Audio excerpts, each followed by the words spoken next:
Zyrtarës, të nderuar shkëlqyesi ambasador zoti Tarran, zoti Gonzato, përfaqësues të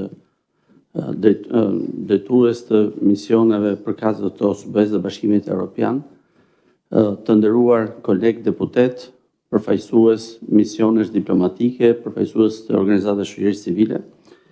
Kjo, siç e tha dhe zoti Gjiknuri, është mbledhja e parë e këtij formati, pra kjo është një mbledhje dëgjesë e Komisionit të Reformës në një format të tillë që na lejon që të jemi në maksimumin e inkluzivitetit dhe thithjes së qëndrimeve të ndryshme të cilët do i shërbejnë Komisionit të Reformës zgjedhore më tutje, kur në sesion pune të komisionit të jetë më konkret më pas në vendimarrje që do marrë. I lejon gjithashtu dhe ekspertët e komisionit që të marrin inputin e nevojshëm, shtesë, apo edhe nëse është e mundur edhe atë që do të vijë nga përfaqësues dhe ekspertizë ndërkombëtare për të ecur përpara. Çështja që kemi sot në diskutim është një çështje me rëndësi të jashtëzakonshme. Është një çështje që dikur rreth 25 vite më parë Komisioni i Reformës Zgjedhore i asaj kohe kishte si temë dhe në atë kohë ishte OSBE-ja që kishte çështjen si çështje rekomandimesh, por sot nuk është vetëm OSBE-s, është gjithashtu një çështje qendrore e atë procesit që Shqipëria ka në integrimin në Bashkimin Evropian. Jo më kot është tashmë edhe pjesë e interim benchmarks. Ajo që është e rëndësishme është që këto janë rregulla të cilët në të shkuarën kanë qenë gjithmonë të bashkëndara, ndryshimet janë bërë në mënyrë të përbashkët dhe e rëndësishme është që qëndrojmë në të njëjtin shtrat. Ajo që unë duhet të theksoj, pa hyrë në detaje, është thënë në shumë tryeza, ajo që duhet të theksoj është që funksionimi i partive politike është po aq një çështje thelbësore kushtetuese, sa dhe transparenca e financimit të tyre. Në kushtetuar në mënyrë të shprehur, kërkohet nga partitë politike që të publikojnë financat e tyre. Por po kaq partitë politike janë organizma në nivel kushtetues të cilët kanë rol themelor në formimin e pluralizmit dhe demokracisë parlamentare në Shqipëri. Kështu që është vërtet, është e rëndësishme gjatë gjithë këtyre viteve është vënë theks shumë i madh, shumë i fortë tek transparenca.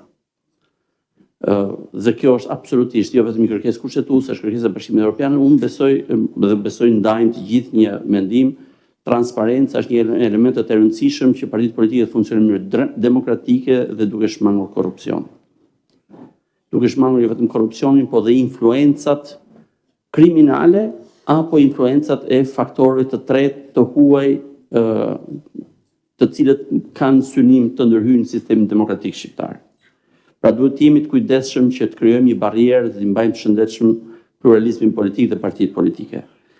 Por transparenca nuk mund të funksionojë pa patur ujë në burim. Pra duhet patjetër që financimi i partive politike të jetë i shëndetshëm jo vetëm në aspektin e pastërtisë, po dhe në aspektin e sasisë së financimit që partitë politike marrin për të qenë imune nga nevojat për të ekspozuar përtej asaj që kërkon ligji dhe interesi publik. Pra së pari ne duhet kujdesemi që financimi të jetë i mjaftueshëm dhe i shëndosh, që partitë politike të kenë mundësinë që të funksionojnë në mënyrë demokratike brenda tyre dhe në sistemin parlamentar. Pra duhet bëjmë një balancë shumë kujdesshme midis transparencës dhe pluralizmit dhe demokracisë në parlament. Në parlament dhe jashti, duhet që ky ligj të parashikojë, pra duhet parashikojë një sistem limfatik për sistemin politik shqiptar, i cili është i tillë që i bën ato të funksionojnë në mënyrë normale, demokratike, po më pas të jetë transparente. Po ajo që ne do përpiqemi, duke filluar nga sot në punën e ekspertëve dhe në konkluzionet që do vinë më tutje, është që ky ligj të jetë sa më gjithëpërfshirës për interesat e partive, po dhe të publikut. Po jo vetëm për partitë kryesore, po dhe për partitë e vogla o partitë e reja, jo vetëm për partitë parlamentare dhe ato që janë jashtë parlamentit. Sigurisht që kjo është një arkitekturë e vetëm një pjesë, ne duhet që i gjithë sistemi i partive politike duhet jetë i tillë që garanton sa më lart vitet e fundit kanë treguar, kanë dhënë prova që ligji është abuzuar për të cënuar pluralizmin politik, por kjo nuk është tema e sotme. Tema e sotme është pikërisht se si ne të ndërtojmë një sistem financimi dhe transparence të financimit, i cili prodhon pluralizëm dhe jo një regjim financiar i cili do të ekspozonte partitë politike, kryesisht ato të opozitës, kërsh instrumentave kontrollues dhe represiv të një shteti të kapur, të kontrolluar, apo një shteti i cili ka hyrë dhe ka pushtuar zgjedhjet. Problemet janë shkruar në raport në Odirit dhe ato probleme nuk duhet transpozohen nëpërmjet këtij ligji tek sistemi i partive politike.